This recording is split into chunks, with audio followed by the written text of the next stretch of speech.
Okay, we want to officially welcome you all to again to the June 17th, 2021 ALNH meeting. And for tonight, we're going to kick it off with Dhaval Panchal from Evolve Agility.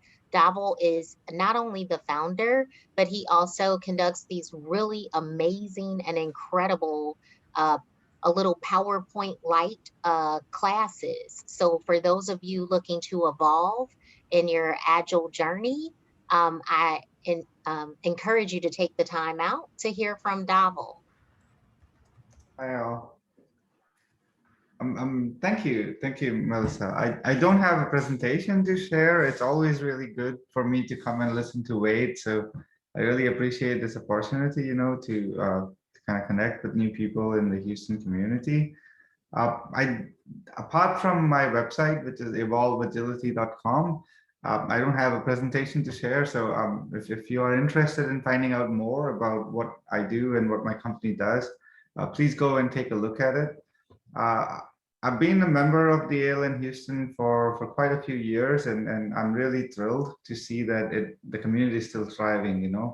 So if there is anyone from ALN Houston or from the Houston area who thinks they can benefit just from talking to me, I'm more than happy to spend an hour or half chatting with you on your personal goals and how I can be of help. So reach out to me through my email, dhaval@evolveagility.com, and you'll find that email on my website as well.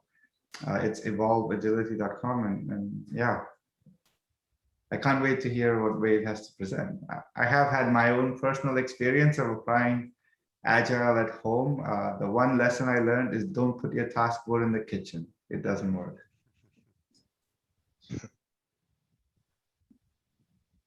And Dhaval, do you have any upcoming courses that you're doing in the month of June? Yes, I have. I have an advanced Scrum Master course that's coming up and a leadership course. The leadership course in June is unfortunately full, but there is openings in July and August, so that may be a good opportunity for people to come and join in July and August, the leadership courses that I'm doing. They're primarily focused on agile transformation and the role of leaders and people who want to take a leadership stance. So you don't have to be a senior manager, but you want to be willing to change the context around you. Like if that's you, then this is a good course for you. Awesome. Yeah. Thank you so much for that, Dhaval, and welcome. And with that, I'm going to switch us over to Jarrell. And Jarrell is going to host our icebreaker tonight. So, get your stretching in, get ergonomically ready here, do some namaste. Jarrell is going to talk to us about the do's and don'ts of networking. And Jarrell is currently a senior talent advisor from American Airlines. And Jarrell's last name is Franklin. So if you all are looking to stalk him out on Instagram, because anybody with a hashtag hiring is the kind of guy you want to know. So with that, Jarrell, so nice to virtually meet you and welcome. Thank you. Thank you so much for that awesome introduction. Definitely appreciate that. Well, yeah, let me see if I can share my screen here so I can pull up my presentation. All right. And let me know if you guys can see it. Yep. Yes, we can. Good. Okay, perfect. So thank you again for the introduction. My name is Jarrell Franklin. I'm a senior talent advisor here at AA. I've been with American since April. I've been recruiting for over 10 years. Been in the airline industry for, going on 4 years because I used to work for a company called Envoy Air, who was owned by American Airlines. So been recruiting for over 10 years. I've recruited within IT, engineering, aviation. You see it, and I mean, I probably recruited for it. So retail operations, everything. So, but hey, I'm big on LinkedIn, and so I wanted to, share with you all in regards to building your professional brand on LinkedIn and the do's and don'ts on networking on LinkedIn. Shout out to Wade. I know I connected with you today. Wade was like, "Hey man, what's going on? Why are you connected with me?" That's my Which is move. I do that for everybody. Yeah. which is good. I like that. I like that. But yeah, I just wanted to, like I said, go over like building the brand and the do's and don'ts on connecting with either recruiters or professionals on LinkedIn. So next slide. So what we'll go over is, why do we use LinkedIn? Kind of go over the basics, crafting a LinkedIn profile.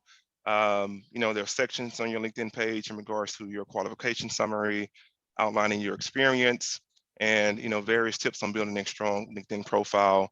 And again, how to connect with recruiters or professionals.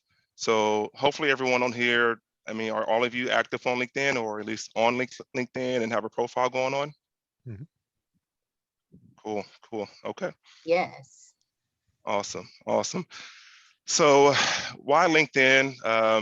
LinkedIn has been around for a very long time. So it's a platform, everyone likes to call it the professional social networking site.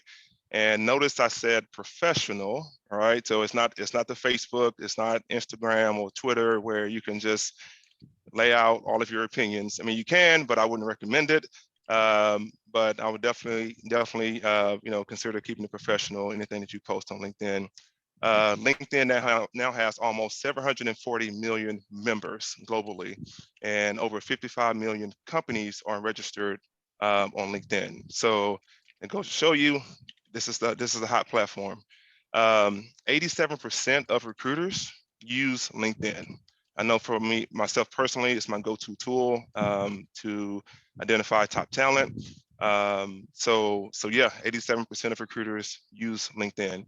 And by having a strong LinkedIn page or LinkedIn profile, it does increases your chance on being discovered on LinkedIn, or having either a hiring manager or a recruiter message you asking if you are interested in new opportunities or if you have time to network, things like that.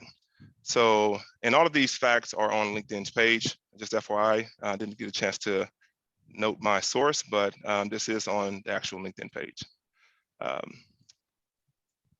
So next slide, I want to talk about the basics of your profile. And so where do we start with your profile? Your profile should answer, what words do my client, peers, or managers consistently use to describe my work? And how would I describe what I do to someone who's completely unfamiliar with my field of work? And what do I want to be professionally known for? What can people expect me to bring to the table? And what do I love most about what I do? Because we want to make it sound like our job is awesome, right? Or we love what we do, we're passionate about what we do. Most of us are, but if you're not, at least show it on your LinkedIn page. But yeah, these are some of the questions that your page, your LinkedIn profile, either your summary or your experience section should answer on your profile. So so these are some of the basics. And at the end, I'll have, give you guys an opportunity to ask questions in regards to this. But yes, this is a start in regards to the basics of your LinkedIn profile page. So crafting a LinkedIn profile. Next, I will show you an example of an awesome LinkedIn profile. So whenever you have your profile, thinking about yourself being a brand, right? So how would you broadcast your brand? You have to be a brand ambassador for yourself. Number one, you have to look good on your page, right? So you want to have a professional profile picture.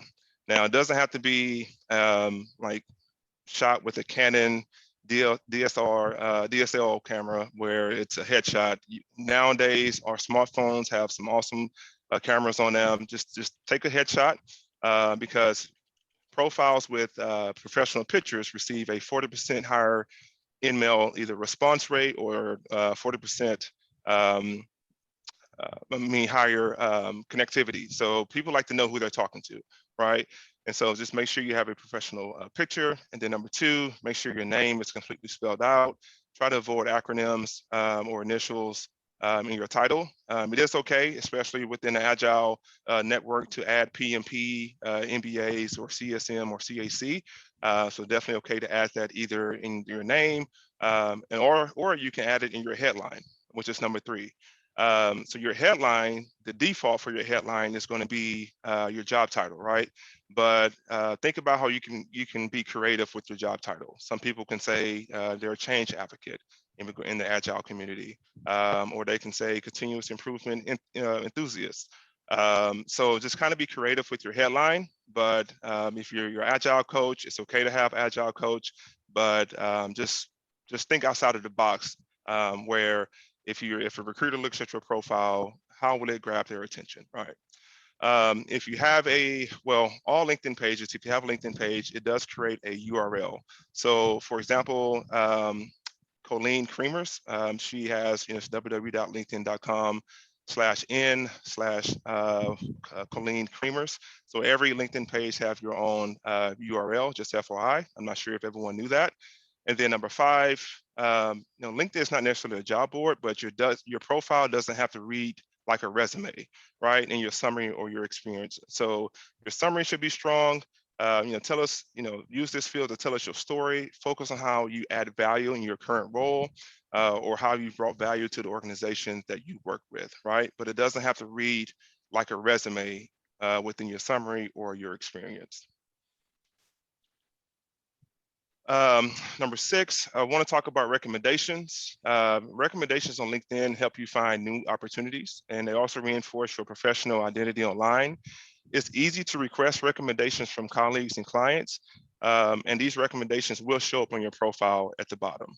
So if you all work with each other, give each other kudos on how much you value each other, but it's always good to see recommendations on a profile.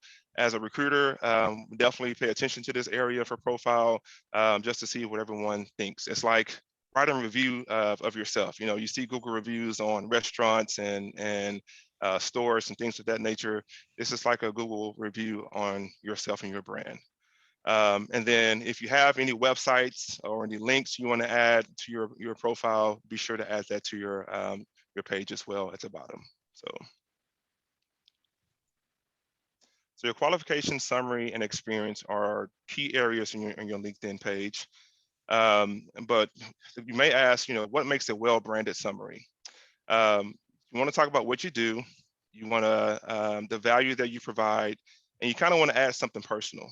So if you see here, I'm not going to read this entire thing because I don't know, we don't have that much time, but it's an overview of what this person does. They have 5 years of recruiting experience. It tells you what they're skilled at. They maybe have joined some professional memberships as well. And then they also added something personal to their summary. You want to find out ways to connect with people, and the personal piece may be, hey, we're both Houston Rockets fans or something like that. So you never know what breaks the ice in connecting with someone on LinkedIn. So just FYI, give you guys some time to look at that. And I will also share this whole presentation with Shailene. That way she can share it amongst the group as well, just FYI. And you also want to bring your experience to life. As I mentioned, you don't want your experience section to read like a resume, but tell a brief story of what you do, include the scope of your role, and highlight any significant accomplishments that you've done in your role, right? And also, if you've made a change and if you saved the company money, or if you've reduced something by X%, be sure to include that in your experience. But overall, in your experience section, just tell a brief story of what you do and also include the scope of your role. So here are some examples of an awesome LinkedIn page. As you can see, Craig has a professional headshot to the left. Yes, his headline says talent acquisition manager at his employer. So it's not as creative, but professional headshot, awesome summary in regards to what he does. He has a link in his summary. It lets him know that he values diversity. He's part of the doing some diversity initiatives. And then it's just detailed, right? It's detailed, great, clean LinkedIn profile. Now to the right, Liliani. Now her picture is not terrible, it's not bad, but it's better to have a professional picture. And then her summary is very brief. And then you can't see it, but her experience, it's really nothing on there in regards to experience. So the difference of these two profiles, the one on the left is really going to capture a recruiter's attention. The one on the left will have more keywords that a recruiter can grasp that will show up in a recruiter's Boolean search string on LinkedIn. So the profile to the left is more likely to show up on a LinkedIn search.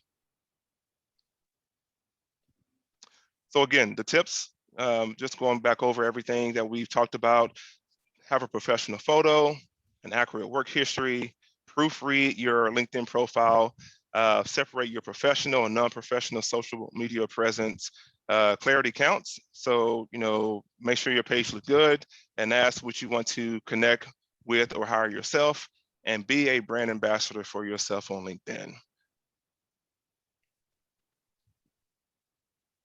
So you may want to know how to connect with recruiters on LinkedIn. I kind of broke this down with 3 steps. If you say, for example, you're pursuing a new opportunity with, all right, I'm going to use my company, for example, American Airlines. Research the recruiter's profile. And details matter. You may learn from the recruiter's LinkedIn profile that you attended the same university or once worked at the same company during different period of times. Anything you have in common with the recruiter is always good. It's always a good way to break the ice. So when you are reaching out to the recruiter or hiring manager to connect, you do have an option to drop a note. I think there's a character limit into the note, maybe 200 to 300 characters. Use that wisely. And like I say, if you do have anything, if you have researched anything to break the ice, include that in that note while you are connecting. But definitely make a connection request, introduce yourself to the recruiter. Don't ask for like 15 and 20 minutes for a phone call, because unfortunately, recruiters do not have time to just pick up the phone randomly. But just connect and say, very interested in opportunities at your company. Then once they make that connection, you'll have an opportunity to add more detail in your messages, and then identify the actual job that you're interested in and provide details on why you think you're a fit. And then hopefully, a lot of the times, if a recruiter will respond, I personally try to respond to everyone in my inbox, even though it's crazy, but definitely try to provide a good candidate experience by responding. But just an awesome opportunity to, hey, if you're applying to jobs, don't just stop at applying at the job. Definitely research the company, research who's the recruiter, research who's the hiring manager, and submit a connection request. But be strategic and not too aggressive when you are making that connection request. So once you make that connection request, always ask a follow-up question. They may answer your question. As I said, they may respond to you, but it's always good to mention why why or what job caught your attention to definitely ask to connect with the recruiter or the hiring manager. So 3 steps to recruit with people on LinkedIn. I'm sorry, to connect with people on LinkedIn. So what if the recruiter does not accept your request? There could be many reasons why a recruiter doesn't respond. Like I said, do not take it personal, but it may be they may not have seen it. Some people are very picky. They may only add people that they know, but being too aggressive is something it's a turnoff. So that's one of the reasons why, because people are picky about who they add to their LinkedIn network. So that's why being aggressive is not a good thing. So it could actually damage your chances of getting your dream job, or just making that request. But if they don't accept it, like I said, don't take it personal. Maybe look at another recruiter. Most companies have multiple recruiters. Maybe look into who's the hiring manager. Just look into other avenues on making a request if someone does not respond. So yeah, don't just follow up with multiple messages saying, hey, or can you respond? Do you see my message? Trust me, I get those type of messages. But I do try to respond just to try to cut that off. But it happens. It definitely happens. So definitely don't be aggressive. But like I said, just continue your job hunt or your person hunt, finding another person within that company that you could potentially connect with. So the takeaways from this is, like I said, make it creative with your headline, distinguish yourself from the crowd. Having an active, strong profile gets attention. And I want to touch on active. So if you have a LinkedIn profile, try to be active. Maybe talk about some of the projects you're working on. Maybe talk about some of the positive things that's going on in your current company. Because if you are posting something and someone in your network likes it or makes a comment on it, it goes on to that person's timeline as well. So your profile will get more visibility, and you never know, it may be a recruiter who sees your post and gain the interest of a recruiter who may send you a connection request just to see it. So active, strong profiles, they do get attention. Build your connections organically, and strategically connect with recruiters and professionals. Here's my LinkedIn profile link. So definitely everyone in here, definitely connect with me on LinkedIn. We'd love to be a connection, just in case you have any follow-up questions in regards to building your brand and connecting with recruiters or professionals.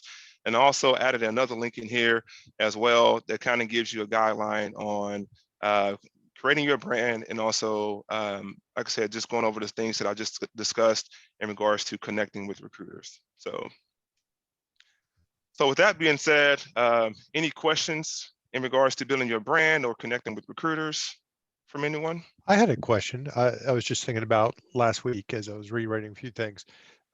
What's your thoughts on the use of I? Should you write about yourself in the first person or write about yourself in the third person? Great question. I honestly don't see a problem with either or. So it was whatever you prefer. I know on my LinkedIn profile, I just did it in first person. So yeah, it's whatever you prefer. I personally don't see anything wrong with either or on there. So. And then a tip I have for everybody on here is that in honor of Pride Month, they LinkedIn added pronouns the first part of June, so you can actually there's a field in there that you can actually put your pronouns in now. What's in the past week, or one that's recently, like what's a profile that really stood out to you that you came across, and like what made it stand out to you? Yeah, great question. So I did just recently see a profile. Let me see if I can share it here. Let me get out of here. Bear with me. It was a recruiter from LinkedIn. I'm sorry, from Tesla. So let's see if I can pause my sharing so I can find his profile. But great question, Wade.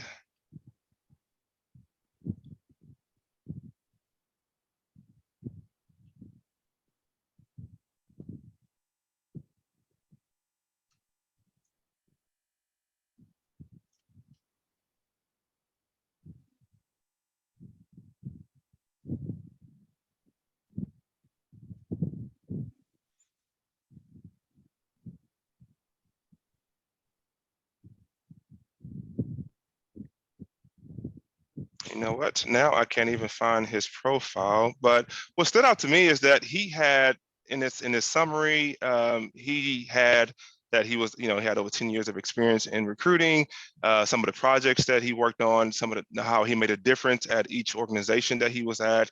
It was a well thought out, well written summary. And then on his experience piece, it was very brief. It didn't read like a resume. It was just an overall brief story of what he did at each role. But man, I want to show you guys his profile, but I cannot see it. And because I came across it today, and I sent him a connection request, and he hasn't responded. He probably think I'm trying to get a job, but I'm not. Let me see if I can find it. Well, we can always share it with the group. I can send out an email with that link if you want, Okay. or Okay. with the Perfect. slideshow as well.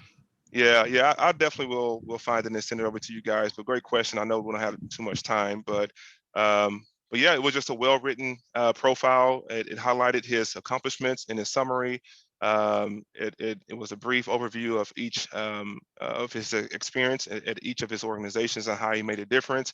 He had numbers in there, awesome profile picture as well. And he was very active with posting and having featured posts on his LinkedIn page. So yeah, it was a well-written LinkedIn page. So, and if you go to my personal page, I do need to update my most recent position at AA, but great summary on mine as well, kind of an overview of what I've done. Added some personal things in regards to my personal life. I live in Texas all my life. I love sports, love to work out. So yeah, if you want to take a look at my LinkedIn page as well, I have some featured postings on my LinkedIn page that I've used as content to promote American Airlines as well. So yeah, feel free to take a stab at my page as well. Awesome. Anybody else have a question? I actually do have one. In the on the first couple of slides, right? You wrote, let's see, what do I love most about what I do? So do you have any advice for someone who's trying to pivot into an industry? So they're very passionate about it, but they're not in that role yet. How would you suggest that they approach that? Yeah, I mean, to be transparent. I mean, in today's world, just the transparency is huge, right? So just lay that out that you are passionate about this and you want to get your foot in the door in this area. And that lets us know as a recruiter if we're looking for someone who's, because a lot of the times for some roles, we may be looking for someone that doesn't have X, Y, Z, but they have transferable skills to be successful in that role. So be transparent that, hey, you're not in this area yet, but you're passionate about it. You want to get your foot in the door because that can open up new doors for you as well, new opportunities as well. Awesome. Thank you. Great question, by the way. Any other questions? Sorry, Wade, I don't want to take up all your time, man. No problem. No problem. Well, if you guys have any other questions, like I said, connect with me on LinkedIn, and I would love to be a resource for you guys if you're looking to build your page or if you're looking to make updates to your resume or anything like that. Definitely would love to be a resource for you. So just reach out to me on LinkedIn to say, hey, I know you from the ALN network, because I definitely would love to network and be a resource for you guys. Thanks so much. I did see that Irma had her hand up. Irma, Oh, did you have a question? No, I was just clapping. Oh, just Thank you so clapping. much. Okay, that's all. Thank you, Jarrell. Awesome. No Right. problem. No Thank problem. you. Thank you all. Thank you. Melissa, do you have any other announcements? I do. All right. Okay. So let me know if you all can see. Can you see? No, I'm still seeing. Jarrell, you have to Jarrell's- stop sharing, I think. Oh, okay. Let's see. How do I stop sharing? There we go. How about now? Yeah, we don't see your screen anymore, but we don't see Melissa's yet. Okay, Okay. let me try it again here. How about now? Awesome. Yes. Perfect. Thank you. Okay, cool. Thank you so much, Jarrell. That was value packed. I expect to have my dream job tomorrow. No problem. Thank you for having me. And then we're going to continue on. Let's see. Why is this not- Here we go. We got our shameless photo opportunity. So we're going to stop. And if you're like me and you didn't comb your hair this evening and you want to take advantage of this opportunity to show people that you're educating yourself and participating in the Agile community, this is when we stop sharing. And Wade, since you're here, you're the king of the shameless selfie. I know you have a trick here about, so typically you take the camera and like Shay is illustrating for us and you use the backdrop of everybody's photo and then you post it. You use that ALNH hashtag and you brag to your friends that you're getting all this good education and they're missing out. Mwahaha. Tag the people in the Brady Bunch thing. People, Oh, the it'll get the from the tile. Yeah, I think you're Yeah. in there, Wade. So you're permanently preserved. So, listen, I know you may have another announcement. I wanted to put this out here before you hit the stop recording. There's a lot of people are asking me like if there is going to be a recording of this. I'd like to let you go ahead and record if you will let me look at it before, and like maybe edit something out or something. Sounds Okay. good. Yeah, and Heidi, are you okay with that? It's an Okay. honor. All right, all right. This is my History is being made. time. And if my memory serves me correct, Wade, this is the first place you've ever presented. this is brand new. It's brand new stuff. So Yeah, but I think ALNH was the first place you've ever spoke, right? ever spoke? Yeah, yeah. Yeah, I guess it was about 4 years ago, and yeah, we had a speaker, and they asked the audience a question, and that's when I guess people figured out I knew a thing or two about it, and started asking me questions. So it was the So full the product circle space. moment. Yeah, so it's This is great. the So yeah. I So encourage anybody to speak. It'll, it's a great way to start. So welcome again. If you all are just joining us, we're going to get started with announcements. And it sounds like hot off the press, we're making history again with our first recorded talk from Wade Pinder, pending his approval. We're free, kind of, but help us by providing feedback. So we ask that you take a screenshot of this QRL or you hover over it and it'll pop up the actual survey. And this is how you help by giving our speakers feedback, as well as us learning how our community can grow. Also, pay it forward. Join our tribe as a volunteer or become a speaker. Reach out to us at alnhvolunteers@gmail.com. Here are some of the volunteer tiers we have. We have a 2 hour a month, 2 to 4 hours a month, and 5 to 6 hours a month. So again, if you're interested, you can hit us up at alnhouston.org or at alnhvolunteers@gmail. We have some openings on our board. We have a community architect role, a sponsorship lead, and also sponsorship team members. We're also looking for programming team members, as well as a SEO optimization analyst and a newsletter editor. So shout out to us if you have a skill set that you'd like to get showcased to help your resume grow, we can help with that.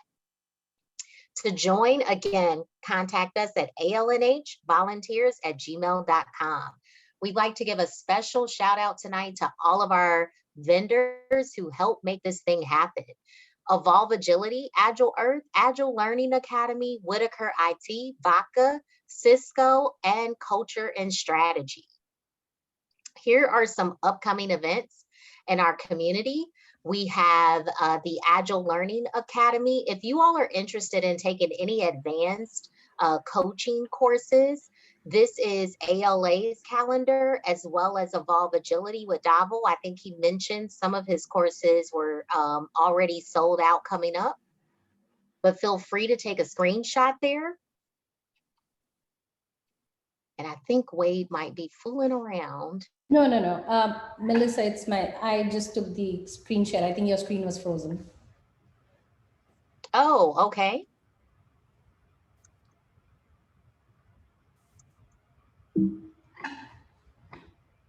I'm going to help you navigate through this. Okay, and so we're going to go to tonight's speaker. We are proud to present Wade Pinder. Tonight's topic is our personal take on Father's Day. So we want to hear about a talk from a father's point of view, tips and tricks on how to use Agile with your family. And with no further additions here, we want to welcome Wade Pinder. Hey there. Can you stop sharing screen? I'll go ahead. Mhm. I'll go ahead. Let me just readjust. Now,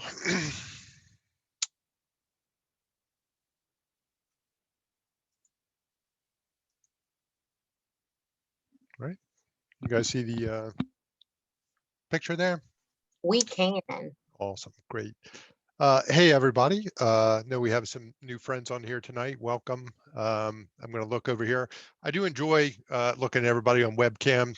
You don't have to turn your webcam on, but it does make for a more engaging experience for me. I can read the room a little better. But I do do appreciate you that leave your webcam on. I'd like to first introduce my wife, Heidi Pinder. Heidi, could you say hi? Hello, everybody. I'm Heidi. So Heidi's joining us tonight. She may chime in. I imagine some of the questions you might want to ask would be directed at her as much as me. Yeah, I'm not going to give you too much of an introduction. Business-wise, look up my LinkedIn account if you are, interested in that. So a quick note about what this talk is going to be, or really what it's not about.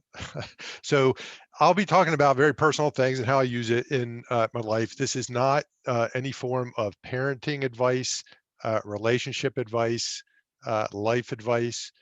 I'm just simply here to share. Melissa has, asked me to specifically share on this topic. I talk to a lot of people around town about getting into Scrum, getting into Agile, and I usually try to relate personal projects that are going on with ways to introduce an Agile mindset or an Agile way of thinking about things. So it's a great way to connect with our people because, in Houston, it's like, well, what industry do you work in? And if you don't work in that industry, you got nothing to talk about with that person, but everybody can talk about their personal projects.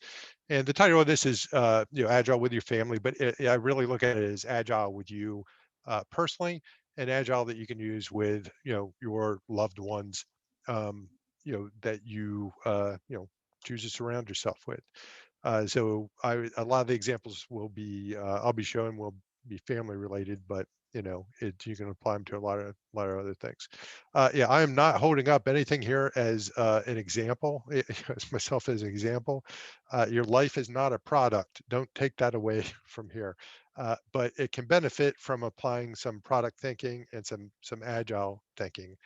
But don't try to think I'm taking some sort of framework and I apply it on your life here. Okay. Remember, if you're applying some Scrum principles and Agile principles, remember you're dealing with your loved ones, not coworkers. Okay, and it is your coworkers you can treat a little differently, than your loved ones. And you can always quit a job, and it's tough to quit your family oftentimes. So keep that in mind. Uh, your loved ones aren't a product. You're not a product. Um, you know, I said, this is, we talk. I'm going to use the words family or personal interchangeably. They're both the same thing in the context of this. This may not be for everyone. Family and agile. Some people think that doesn't mix. I'm just asking you to be an open mind, have an open mind, look for ways that you may be able to apply it. Don't try to force it. Uh, no, no agile family transformations. Like, guess what? Guess what, kids? We're agile now. That's tough. The old ways are gone.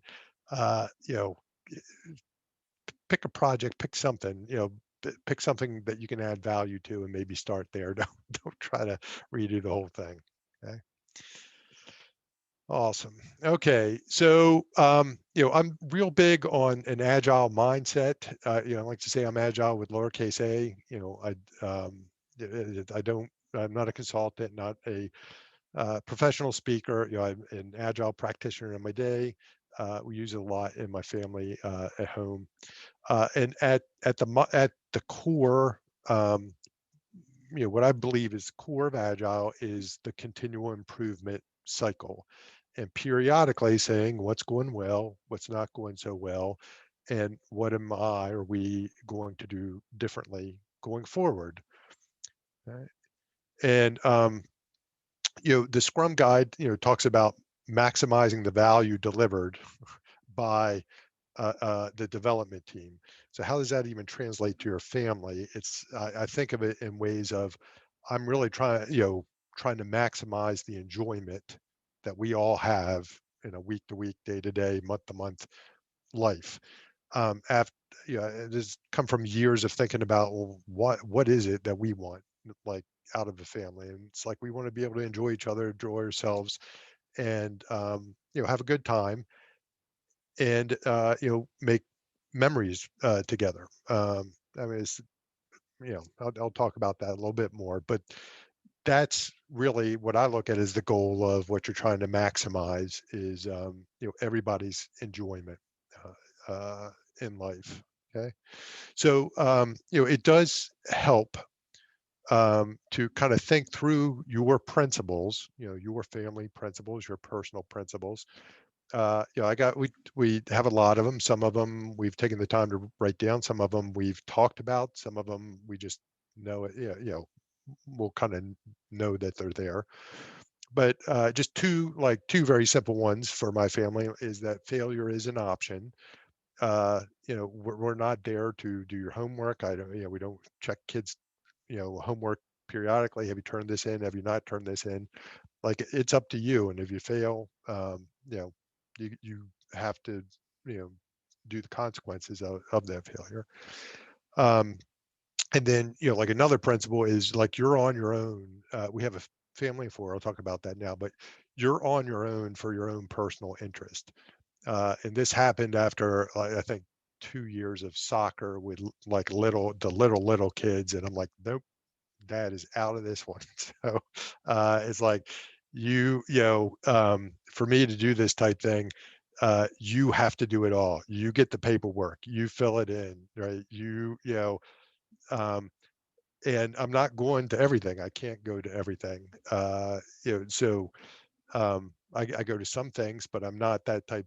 I'm not that type of parent that goes to every game that a kid has, goes to every practice. So that, but that's how we've adjusted with our family, and that's how we're, but yeah, it's one of our principles. Remember, I initially said, parenthood is humbling, but as I was thinking about this, right, every relationship is very humbling type thing. It's two people. Uh, when you think of what went well, what didn't go well, oftentimes we think of it in terms of what was I right about and what was I not right about, and we tend to think about, what was I right about more than what was I what was I wrong about. So just remember, it's a very humbling experience, being involved with other people, having people personally in your life, and ask yourself, how can I improve, as much as others can improve, but in a retrospective or reflective type period, focus more on yourself than what others can do to improve. Okay, so this is my crew here. This is a recent photo at dinner. If I knew this was being recorded, I probably would have. We can edit it after. Yeah, everything's fine here, and we can edit it afterwards. But no, I was just saying, if I knew this was being recorded, I would have picked a better picture, like a professionally taken picture. But this captures the spirit of it. This was about a year ago. This is about a month into COVID. I'm not going to go into any detail about any one particular one, but this one is kid one. She's 23. Kid two, he's 21 right now.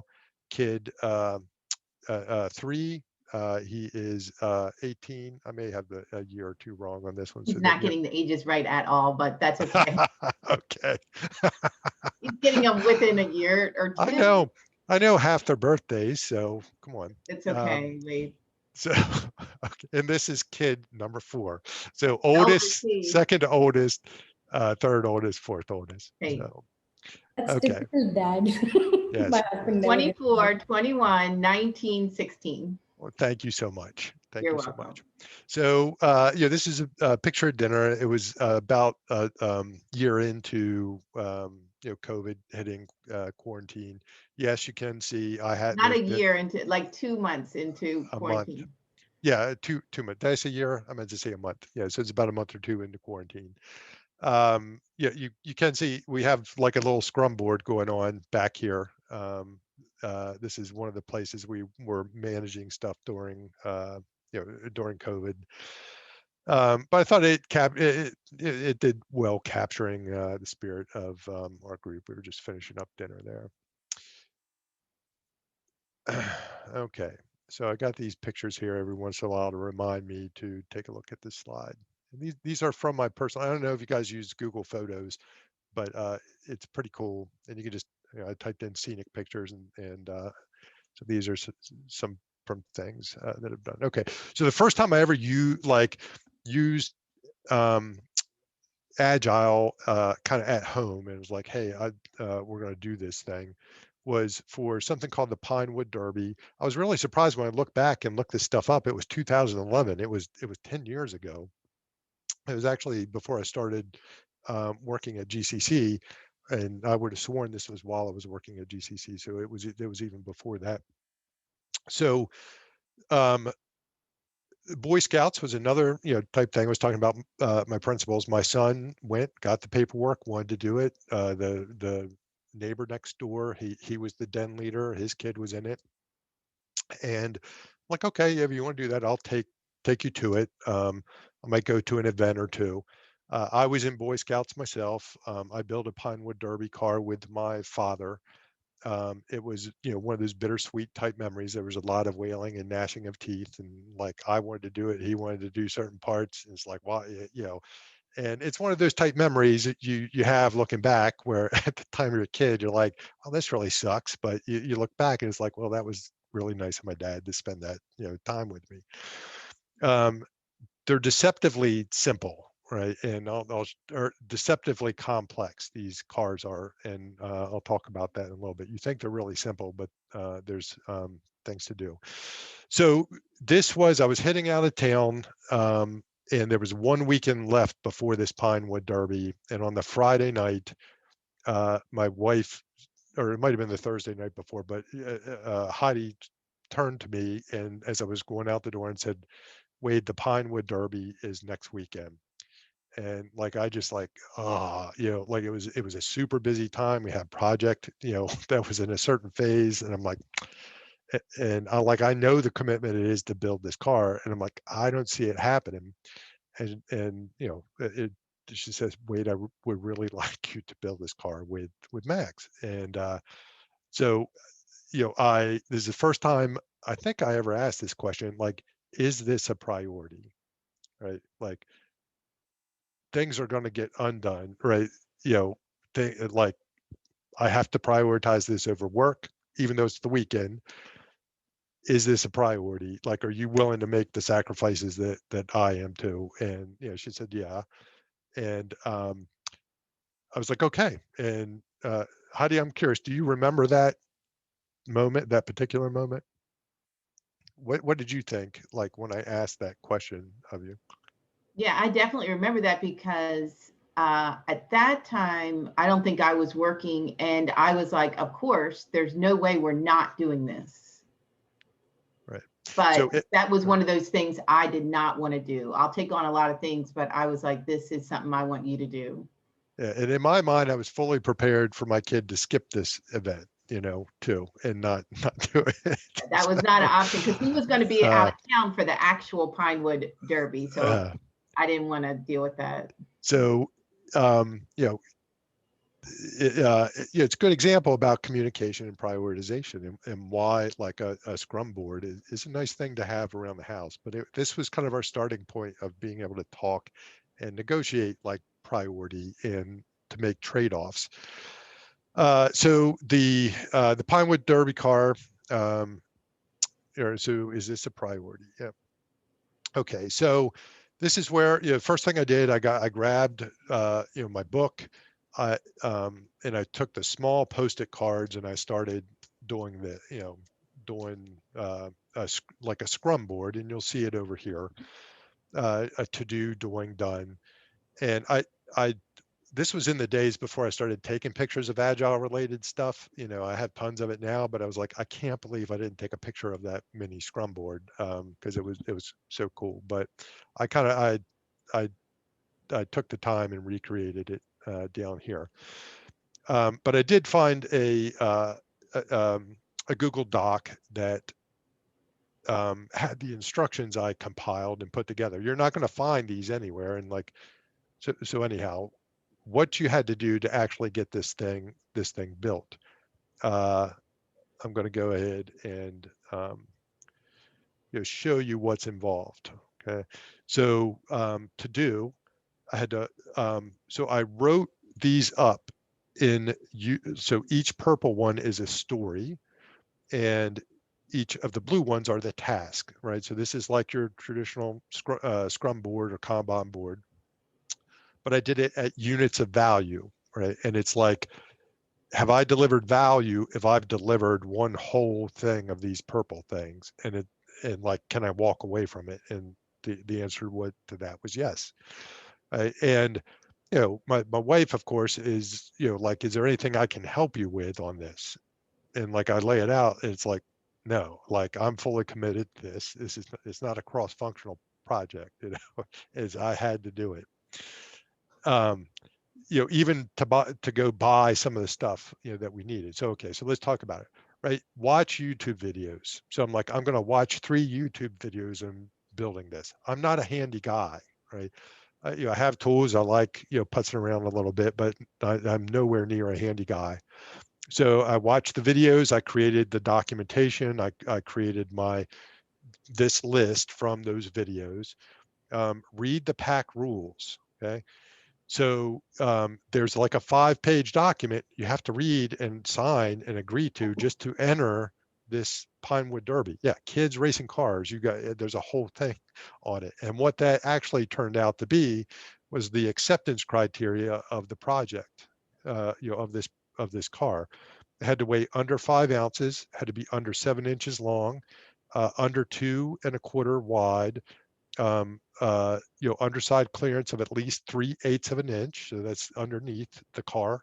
And inside wheel to wheel clearance had to be 1 3/4. Okay. If you show up to the race and none of these things are met, you do not get to race. Right.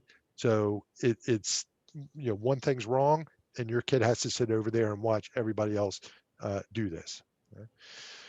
So, the things that we had to do. So I read the rules, read the instructions, created the shopping list, right? So as I did these things, I moved them from doing to done, each of these things. So this was all visible. So at any point in time, Heidi knew where I was in the project, and I knew if I was going to make it or not. And he says there was nothing I could do. The thing I could do was everything else in the house. Right. Everything else with all 3 other kids, everything else with everything else that needed to be done. So that was what I took on. I was like, okay, you're going to do this with child 3, then I'm going to take on everything else. Right. And that was the qualifying question of the priority, right? And it's like, by me asking, is this a priority? Are you, or then a lot of other things are going to go to you, right? Okay. So like, there's a lot of things that are inapparent and like, they're not in the instructions. If you don't pay attention to the YouTube videos that are just YouTubers putting this out there, you're going to miss it. And the timeline on this is so tight. I can go to Hobby Lobby once, I can go to Home Depot once. And if I have to go back there for something else, there's an hour out of my time. And, we likely won't ship this product at the end of the weekend on Sunday night. Okay? So I realized I had to get sandpaper, jigsaw, a specific drill bit, wood putty, and a scale, right? If you notice, that car had to weigh a certain amount. What do I have to weigh a car at 5 ounces? I had to buy a $20 scale at Home Depot just for that one thing. And I've never used it for anything else but weighing Pinewood Derby cars. So you have to put weights in the car. You have to paint the car, brush the car. You have to put this specific type of lubricant on the wheels of the car. You have to set some things before you start building it, design the car, right? Talk about it, right? This is where, me and my dad, got into the arguments about it. Like in my mind, I visualized something. In his mind, he just did whatever it took to get it done. And my car did not look like what I wanted it to look like. So we had to talk about it. We had to agree on it. And then we drew it on the wood. So the kit you get for this thing is just a little square block and 4 wheels with nails that you put in it. So then you have to shape the car. You have to do a rough cut on the car, a fine cut on the car, and then you have to file down the car. You got to put weights in it. You have to drill the holes, put the weights in, put putty on it, let it dry. You have to let it dry before you can then sand the car. You do a rough sand, a fine sand. You have to do a first coat, then paint the car. First coat, second coat, details, and seal up the car with sealant. Then you got to put the wheels in, and then you put this specific type of lube on there that helps it make go faster. It's legal, but if you don't know about it, you aren't, or your car's not going to do too well. Okay, so so we go and we do this, and Sunday night, Heidi's comment to me. Do you remember what your comment to me was, Heidi? You can tell me. Well, it was like, wow, I did not realize it took this much effort. I thought you just slapped the wheels on it and it was done, and I'm like, no, it's like, but because I had done it with my father, I knew like the effort on it. So, that's a good case for like sizing your stories or talking through the type of things you want to do as a family. It's like, it's like your database developer may know a way to do something that your front end developer would take them 10 hours to do, and they could do it in a couple minutes. So it's why it pays to talk these kind of things through. This was my first experience. I knew Wade did something with sticky notes because we had a lot of sticky notes around, and I love a sticky note, but this was the first time I'd ever seen it in action. I am a doer and Wade is a thinker. Not to say that I don't think and he doesn't do, but there were moments where I was like, I could have had the dang car made by the time you hung all these sticky notes. But I was a believer by the end of this process, and you'll see when Wade shows you what happened. So the next weekend he was out of town and I was the one who took our child to the Pinewood Derby, and you'll see the result of what happened. Okay, so this is the car we built. He entered it in. As Heidi said, I was out of town for the actual Pinewood Derby. My den master knew me. Nobody else here knew me. There's hundreds of kids at this thing. Few kids knew Max there. And so what did this turn into? He got first place. Like, we were all so shocked by this that we didn't even get a good picture of it. Like, this was, I think the den, the den master took this picture. So Heidi called me on the phone, that weekend. It was like, wait, you won't believe this. Like, Max might has a chance to like win this thing.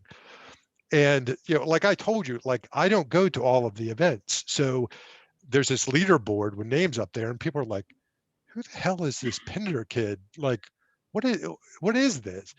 And so that was There the were Pinewood literally Derby. families who had been doing this for generations at this specific race. We were new to Texas. We were new to this pack. We were new to all these things. And we took it. And the den leader came over and he's like, Max is winning. And we kept doing heat after heat. And I was just like, okay, great. So that was the result from that. So next year, Max was still in Cub Scouts, and my younger son went into Tiger Scouts, or whatever it was. I don't even know what they're called. But they wanted to do a Pinewood Derby again. We did Pinewood Derby again. I had I had done all of the everything I was able to use or put together the year before. I was able to use that. So this is the first car from son number 3, and this is the car from son number 4.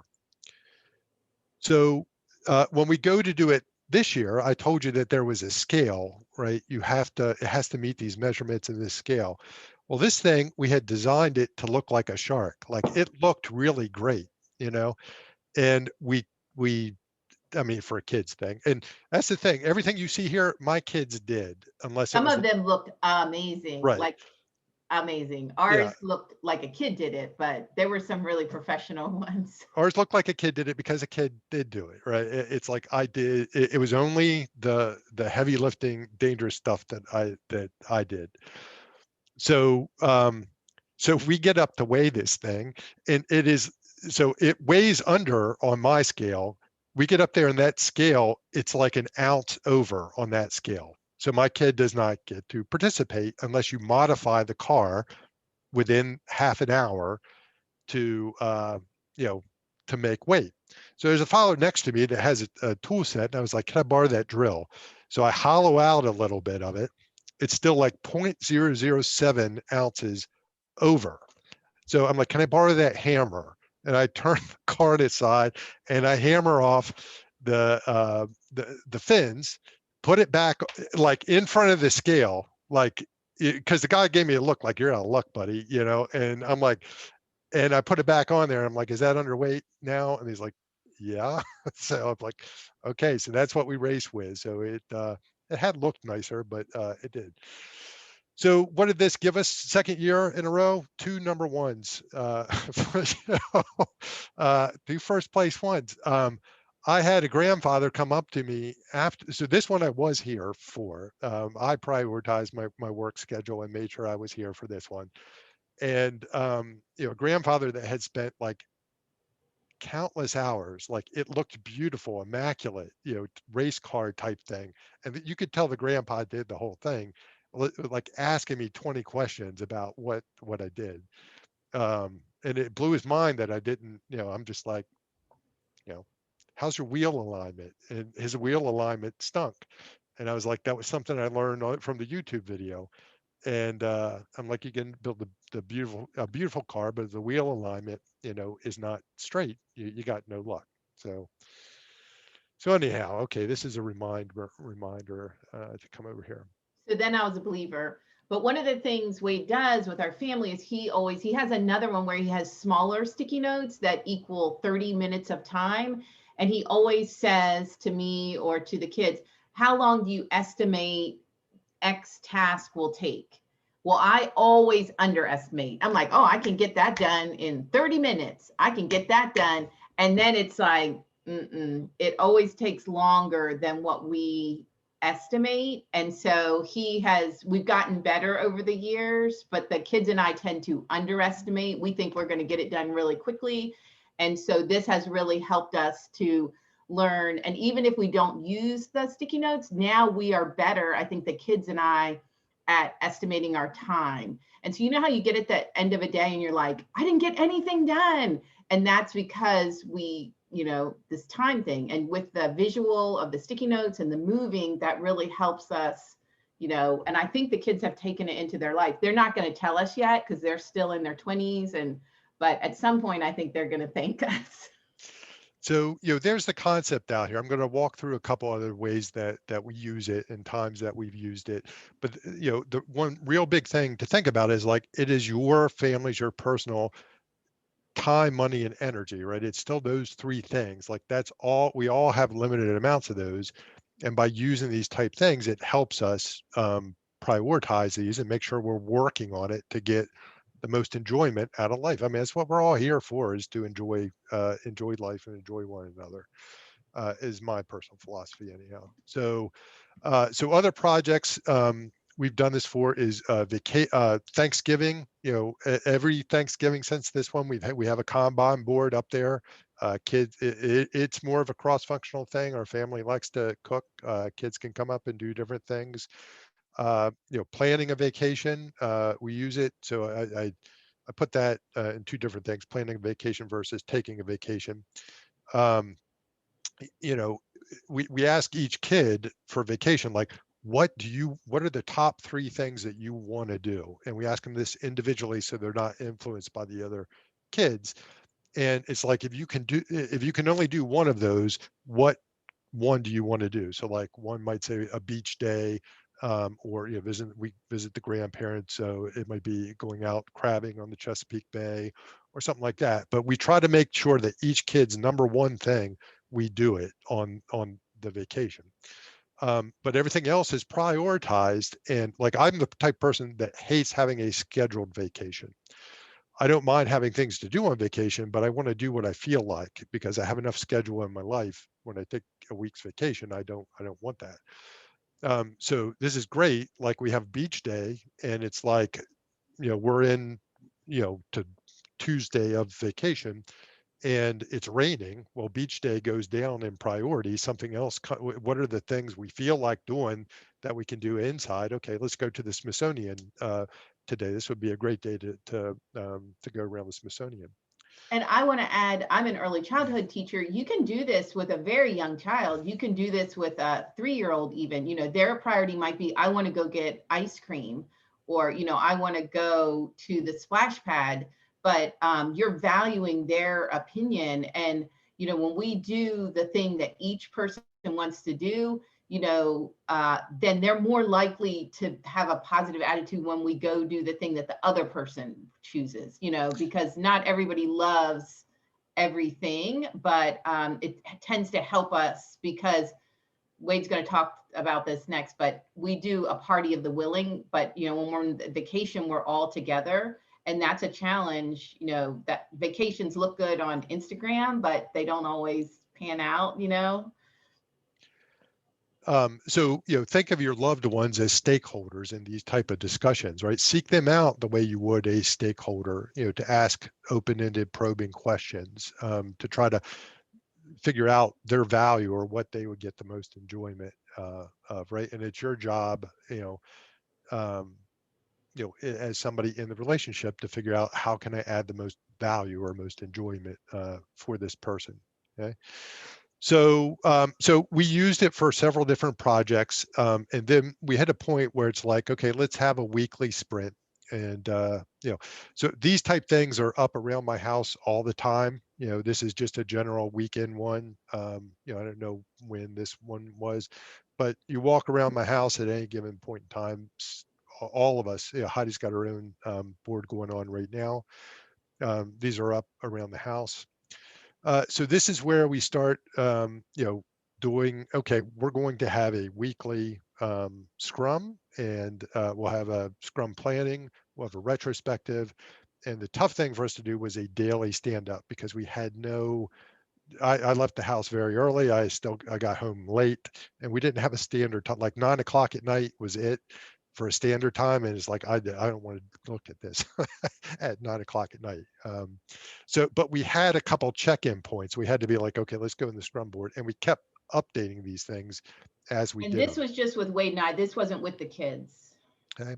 So, the way we kind of organize it, is big level things, like not every daily chore in here, right? If I have a chore up here, it's unusual chores that, have been hanging around for a while. It's not doing the laundry or sweeping the floor, that type thing.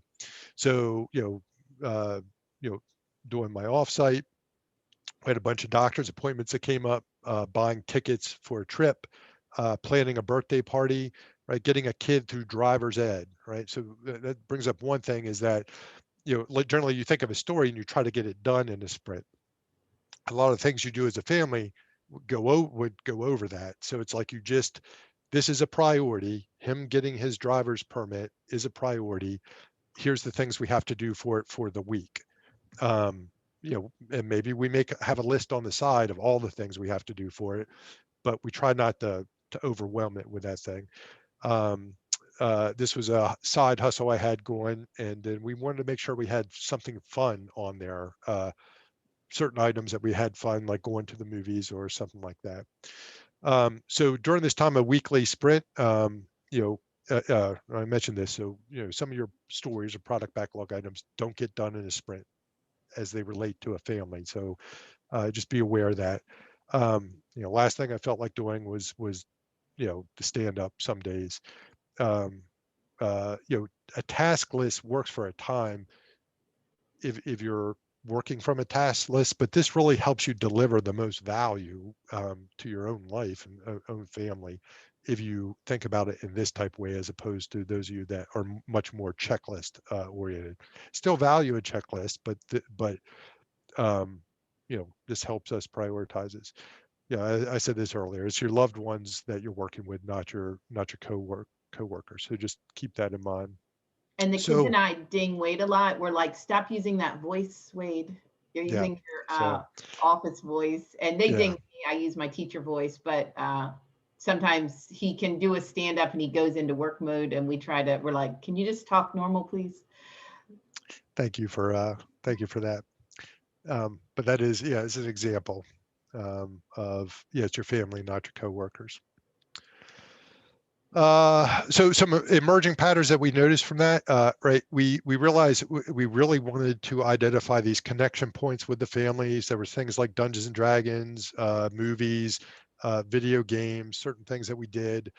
One of my kids' interest involved in competitive video games, and like we chose to support him in that.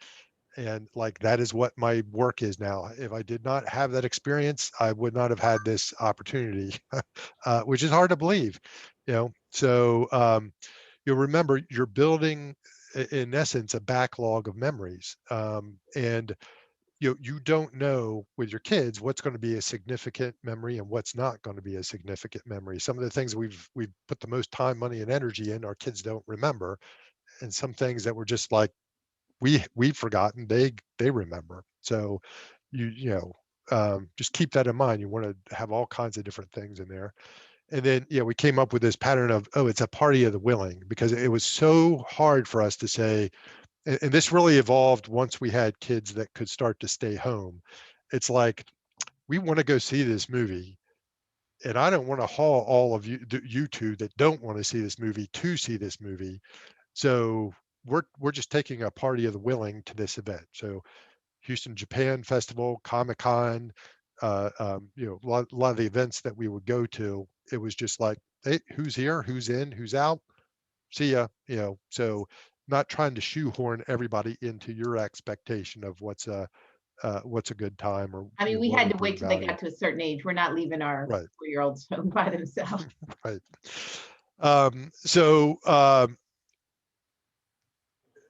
Let's see. Okay. I'll get over here. So this is, this was in our bedroom. We saw this all the time. This lasted for about 6 months. And you want to share about that, Heidi?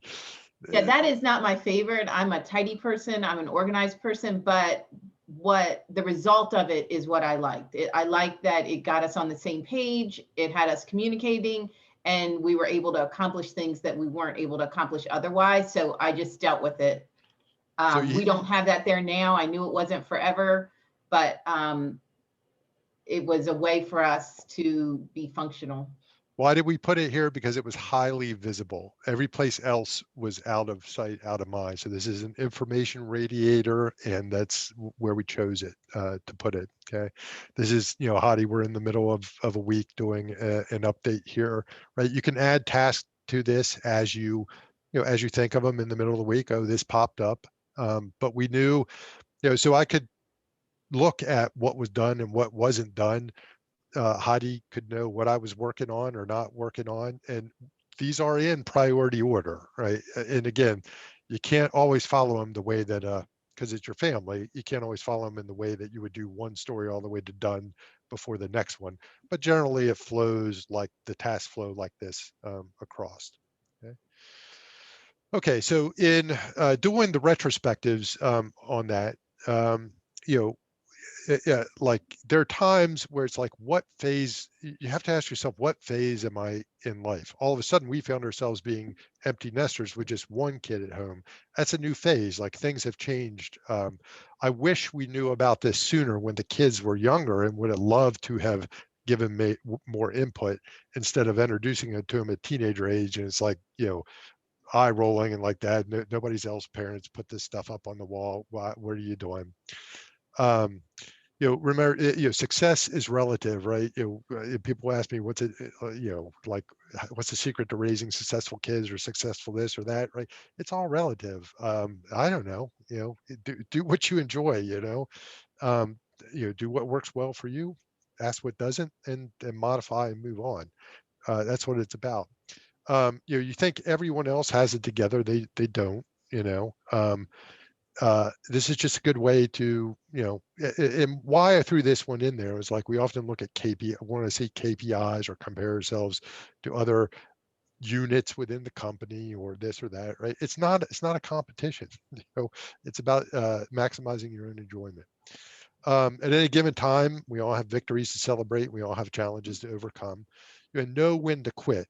Okay, so for us, like, we did 6 months of that Scrum, and it changed the way that we thought and communicated.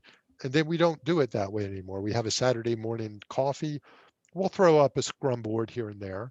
But it really kind of internalized a lot of the things. We've internalized a lot of the things that we learned in this. And beware of patterns, which are just unintended consequences, right? So maybe it's not working out too well for your kids, or somebody's sensitive to one particular part of the new process you put in there.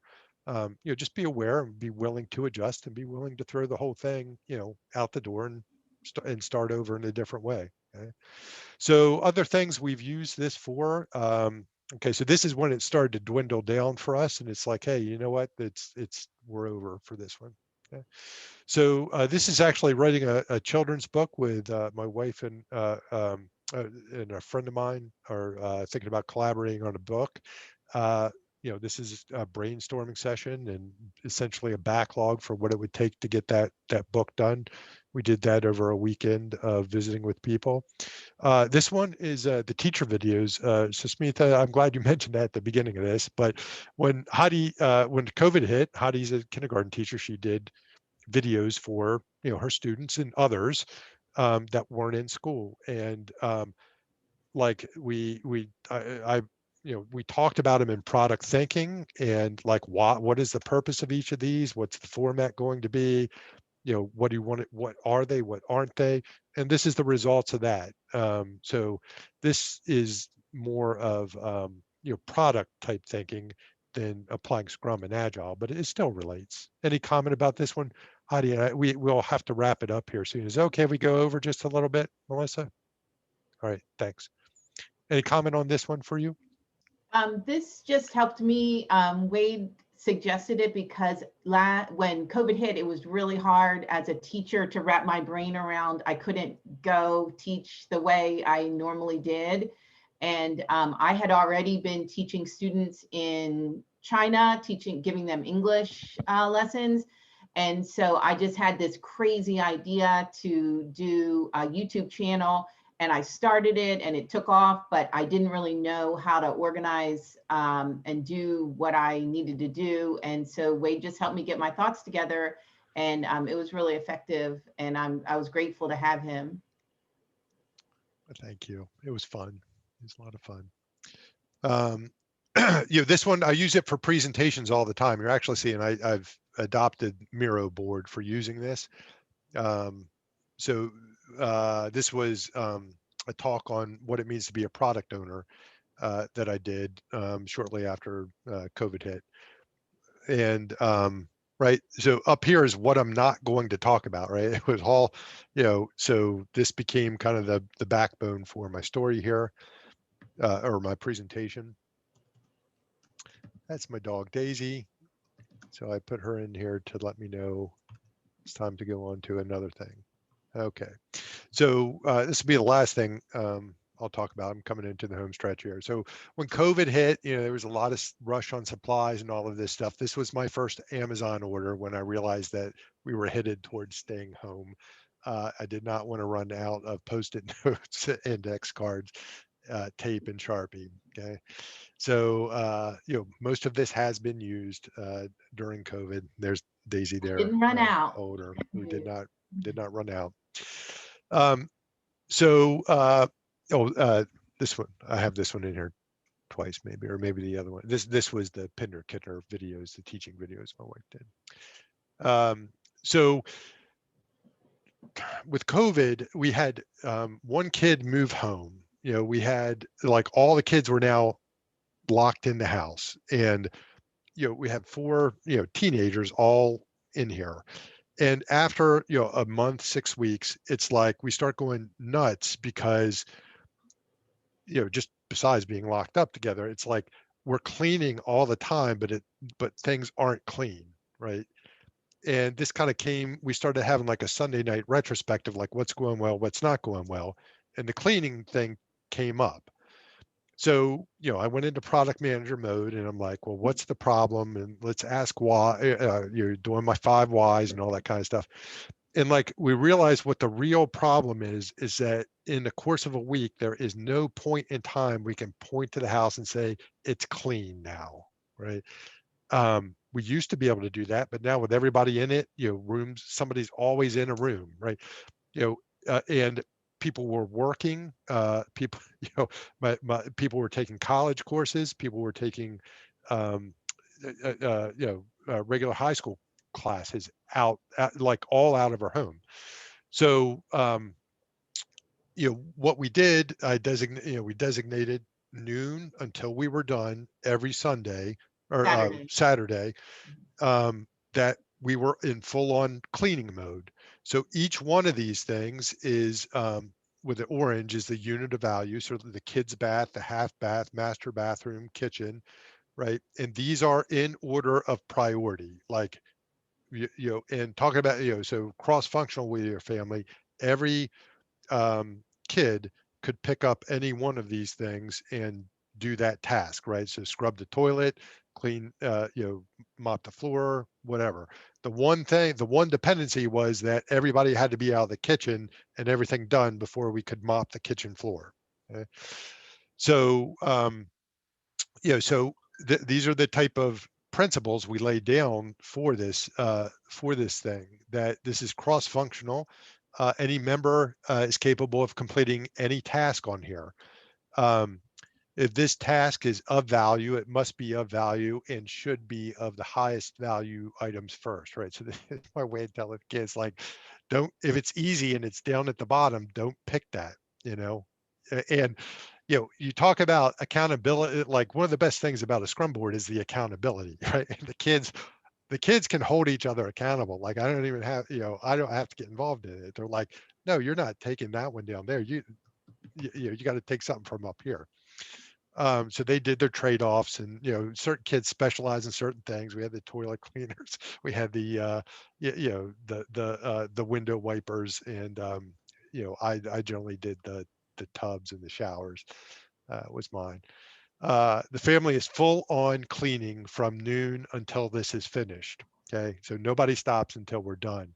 And you like couldn't this, start early because, some tasks they did like more than others. And so they did not like that. They were not allowed to start until the down noon. And they were like, Dad. And, and I'm like, you cannot start until noon, because we had some early risers and stuff. And I'm like, and they're like, why? And I'm like, because then it's like, I'm not working now because I've already done that. And I'm like, no, you're all full on working at the same time.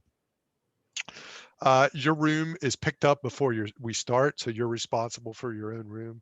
And break task into something that delivers granular value. So that's what we had. So you can see, I'll just pick kitchen here, mop the floor, wipe the countertops, take out the trash, Windex the windows, wipe steel appliances, wipe the appliances, clean the stovetop, right? So all that. So at so there we have that done. The done stickers go over here. The doing is here. The kids come over, they put it in there. So what people are doing. So at that time I took that picture, these were all the tasks that were actively being done. And this kid's looking for his next task. And we put it all over here when it's all done. Okay. So, that's just a way that we use a really traditional Scrum board with the whole team. During COVID, we did have a Sunday night retrospective. And I gave everybody two colored Post-it cards and said you couldn't talk. I set a timer. What is going well on one color, what is not going well on another color. And I see Heidi smiling about, were you smiling about because not if talking? you've ever been in a meeting with Wade, you're not allowed to talk because we have, talkative extroverts in our family and we have quiet introverts. So there's times, right? There's times I set up in my meetings that people cannot talk. They have to collect their thoughts. And this is one of those times, and I'm an introvert myself, and I'm sensitive to the needs of introverts, and I'm sensitive to extroverts taking over the conversation and nobody being able to get a point in. When you do this type of thing, your introverts can get the ideas out there very easy, and the extroverts too. And then you don't have any of people like, oh, well, this was my idea, or I'm presenting this as my idea. So one thing, so the thing was, you write one thing that went well on each Post-it card. You write as many as you want, or Post-it note, and then one thing that did not go well, and put that on the Post-it card. And this is what went well, and this is what didn't go well. And they were themed, so everything in this row was like themed, right? So we could see where the problem areas were. But we also had some great celebration. This one here, I believe it's going to be the last one. But this one here was actually that we were spending time together and doing fun things together. Like, that was great to see that one come out of there. This one here, if you want, anybody wants to hazard a guess before, just yourself, it was the Wi-Fi situation, and the working situations. So, and I was feeling this myself. So these were the action items that we took out of this sprint. And one of them, like, I built, this is one of them right here, is a plywood working desk. I think I built two of them. Yeah, We had a kid living out of a living room, because when you have kids move back home, nobody's moving back into a room together. So every room in the house was occupied. So and then I bought the Google Mesh network. There's one of them sitting up there. Like, that's the best money I have ever spent in my life. If you're having Wi-Fi problems at home, and those two things like solved all of that complaint. So my point with that. Okay. And Heidi, any other words on retrospective? I thought it was great because it helped us to see our commonalities in the celebrations. We did a meal thing. I realized early on, because I was working a lot. I was doing 3 different jobs from home. I am not cooking all this food for you people. So we did another Agile sticky note situation for dinners. And we did a little contest. We wanted to make it fun. So everybody cooked one night a week. And then we voted, and then there was a little money prize on who had the best dinner. And it was kind of fun because we couldn't get all the ingredients we needed. So it was like a chopped situation. Yeah, we gamified it. And anyway, through the sticky notes, one of my pain points was, I am not cooking food for all of you. And then we, figured out the dishes. The cleaning was awesome. It made my mom heart happy to see everybody cleaning. We put on a happy playlist. And my thing was, I did not go behind people and correct them. I did not tell them how to clean a toilet, or, we had taught them that in their life. And I'm like, if it's not cleaned perfectly, that's fine. The main thing is we're all working together. And it saved us through the time we were all together last year. And then we launched 3 kids out of that. So Yeah, now we're back down to 1. Yeah, we launched 3 kids completely out of the house. So some of my friends have used it for other things, like planning a wedding, job hunting, and financial goals. I use that from time to time myself. Drew Sheffman, he's one of our members, has a great presentation on flood. He lives in a flood prone area. They have a whole, he has a whole story about how now in 3 hours they can have all the right things up off the ground and in a safe place. So the point I want to leave you with today, I think it was anyhow, ask yourself, what do you want out of life? Like, we realized it was enjoyment. We want to enjoy our life before we leave this world. And that's what we want to maximize. Then work, you hear the advice, like, a lot of times, start with your funeral and work backwards. And it's not bad advice, but it's like, maybe just start with next week and work backwards, and then start with next month and work backwards, right? The periods of reflection are very important. realized, Brianna, from your reaction to the funeral, I probably said that wrong. It's like, imagine what the people at your funeral and what they're saying about you. Imagine that's what you want and work backwards to make that happen. So I didn't add the right level of context to that. That's what I'm talking about. But, instead of doing something so lofty, yeah, just start with next week, start with next month, and work backward from that. And that's it. I think that's it. Heidi, I am curious, like what's changed for you after you've, 10 years later now, after we've started doing this? I've accepted it. I don't roll my eyes as much when you pull out the Sharpies and the sticky notes. But I just want to say to everybody, this does not mean we have a perfect family or a perfect life. There's still door slamming and eye rolling. I still question, could I have done it differently? Could we do better? Now we're parenting adult children, which if is still hard. Any time you're in relationship with other people, it's hard. That's, is a good point. So, but this just made it, it just improves communication. And Wade is a contemplator, but he can literally contemplate a home task for years. And so when we were first married, I thought, oh, he doesn't care. No, he cares a lot. He's just not, I can't read his mind. So now I know he's just thinking about it,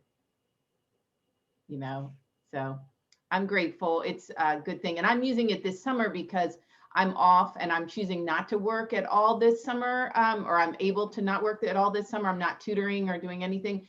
But I was like, how am I getting less done and not going to work? And so I set up a little scrum board for me, and it says to do, doing, done. And I have it up there, and I got it was awesome. So, and he didn't even tell me to do that. And he came down and like, whoa, and then he gave me, of course, some feedback. So thanks for that, Wade. But feedback's important. Hey, okay, so we'll open it up for questions at this point. I actually have one. So at what age do you think is a good time to start for children? At Once they can any read? age. Yeah, like at any, not even read, talk to them. Okay. Yeah, but like even what video, like what movies do you want to watch with me this week, right? Just ask it, but write it down and say, this is that Post-it note, and these are all the other things I have to do, but you know what, that's so important to me, I'm going to put this at the top of the list. Cool. And it just gets them, I don't think it has to be reading age at all. I wish it doesn't have to be a vacation. It could be for a weekend. So much pulls on our time. We did not have phones and iPads when our kids were little. Yeah. But say you have a few hours on Saturday. What do you want to do? What would be your top thing you would want to do? Because as an early childhood educator, I think the main thing young children want is time. They want time. And so I say young, 3, 4, and the retrospective, what's going well. You don't have to use that language, but even when you're tucking them into bed, you can say, what's something good today and what's something not so good, and what could we do differently tomorrow? That it's a mindset. And one of the things Wade talked about was the being able to make mistakes. That is huge in education. It's a growth mindset. And I hear him mirroring that in what you guys do. It's very important. Thank you. Yeah, I currently use a Trello board for our family. So my husband and I do that, but it looks like having it available for everyone to look at as well is a good thing.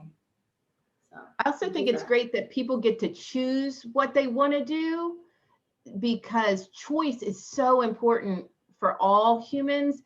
Our kids have told us many times, and now that they're in their 20s, there's something they would be totally willing to do until we tell them to do it.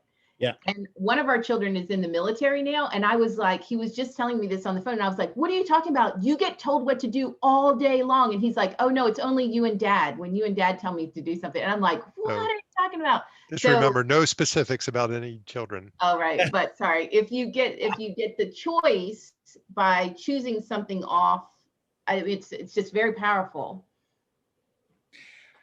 if I may make an observation, because I've tried to this is Gilbert, by the way. I've tried to implement something like this. I think a big thing that Heidi mentioned was impactful for me.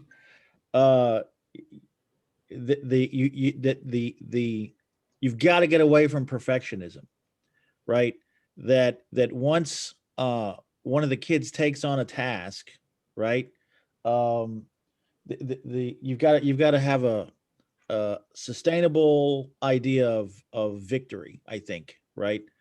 I've tried to do this. It's been difficult. I think also the fact that my kids are older now, they probably share the, if dad's asking me to do it, now it's not cool anymore kind of thing, right? So, but anyway, I would just like to say, for me, a lot of what I get based on my experience is the fact that the two of you guys were able to collaborate so effectively. It sounds like Heidi, your willingness to ease up maybe on the imposition maybe was critical to getting this to work. And so, I mean, I applaud both of you guys. It's really quite amazing. Also, Yeah, I had totally selfish motives. I just wanted to get things done. yeah. This example here, this completely imperfect car won the race. Yeah. So just keep that kind of thing in mind. But in his eyes, that was not an imperfect car. In Right. his eyes, that was exactly the car he wanted. Right. And that's what we have to remember with children. We have different, ideas. So that's again there's no perfect. Right. And Wade was a little harsh saying we don't support our kids. We did go to as many things. We went to a lot of things. Don't get us wrong. But we were like, if you don't love it, don't do it. It's too much time, and energy. If you don't love soccer, don't do soccer, you know? Right. And they each found something they loved eventually. Mm-hmm. Anyway, I also wanted to mention that I put a link to a TED Talk out on the out in the chat. So if you guys want to take a look at that, I'd encourage you to do that. It's kind of right up the alley of this talk. So, all right, I'm done monopolizing. I'm gonna rein in my extroversion. I apologize. Any All other? right, then this introvert will interrupt and say, "Thank you so much, Wade and Heidi." And I will mention that. And sorry, it's been a heck of a week. I'm camera shy. The practices and principles are not limited to just parents. This auntie has used it to corral my sister, my brother-in-law, my niece, my dad, my grandmother, 4 aunts and 3 uncles and various cousins into defining what is the most important thing you want to do this week while we're up here, while the Texas group is up in Virginia. And that prevented people from saying, a month afterwards, I really wish we'd have gotten that family photo, or, we didn't make it to this restaurant. That's my favorite restaurant. And don't be afraid to use it. My brother-in-law got reintroduced to a fun use for Trello by doing this.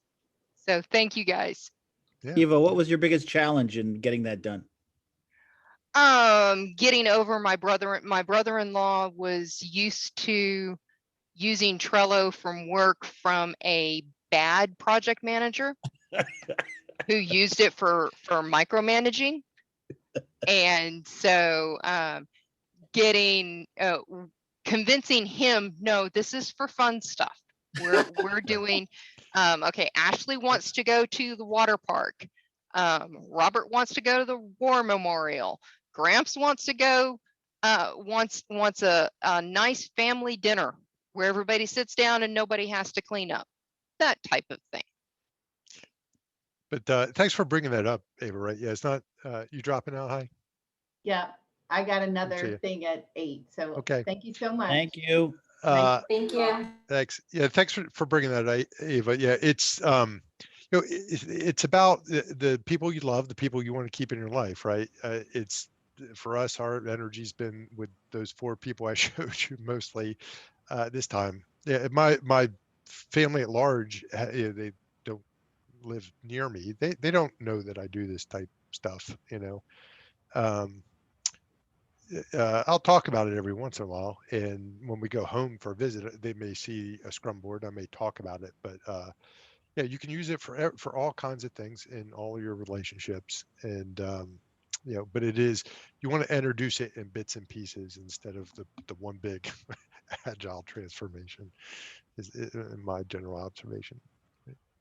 Any other questions?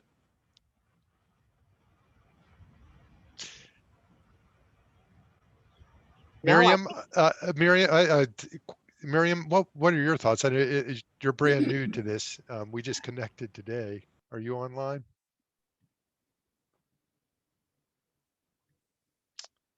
Maybe not. Okay. All right, take it away, Melissa.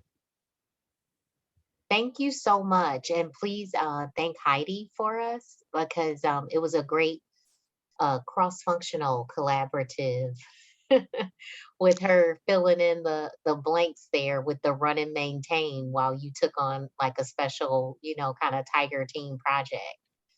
So I'm truly excited that we get to record this and edit and give it to people, because I think it explains Agile in layman's terms on a level that people all know. You know, our family and friends are our most interpersonal relationships, right? And so we've learned from you today, like just some tools and tips and tricks about what we can do and how we can implement them in our personal life, just to bring more joy and to bring more value. And I think the thing we want to say to you is Happy Father's Day, Wade. Well, Thank thank you you. so much for taking out the time to volunteer your family and be transparent about some of the processes and the lessons learned that you got out of this. And to all of you all attending tonight, thank you so much. Stay safe, stay brave, and stay agile.